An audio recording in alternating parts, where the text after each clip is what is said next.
পূর্বে যে ভাস্কর্যটি ছিল সেটি 2016 সালে নরসিংদী জেলা প্রশাসনের পক্ষ থেকে নির্মাণ করা হয়েছিল।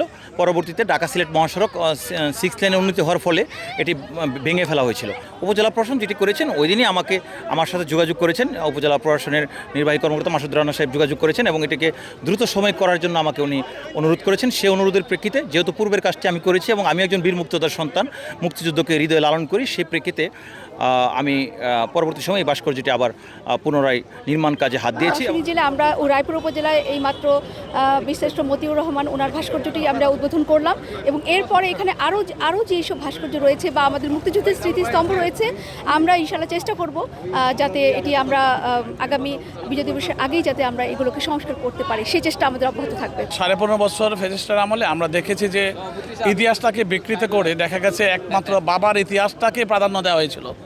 বাবার তর্জনী, বাবার আঙ্গুল, বাবার হাত, বাবার চাহনি, বাবার চশমা, খালি বাবাই ছিল। কিন্তু যারা প্রতিভাবান ছিল, যেমন 7 জন বীরশ্রেষ্ঠের মধ্যে একজন বীরশ্রেষ্ঠ মতিউর রহমান, পাশাপাশি আরও যে বীরশ্রেষ্ঠ আছে তাদের জন্য সে মূল্যায়নটুকু কোথায় হয়েছে? তারা তো জীবন দিয়েছে দেশের জন্য। এই জন্যে আমরা সেই বাবা নীতিতে নাই, আমরা দেশের নীতিতে আছি। দেশের জন্য দেশের তরে যারা জীবন দিয়েছে তাদের জন্য আমরা অবশ্যই এভাবে 7 জন বীরশ্রেষ্ঠের জন্য যে জায়গাগুলো আছে প্রত্যেক জায়গায় অবশ্যই তাদের মোড়ল আছে, ভাস্কর্য আছে। তবে আমাদের এখানে আমরা সবসময় চাই যে তাদের সেই ত্যাগটাকে তুলে ধরার জন্য।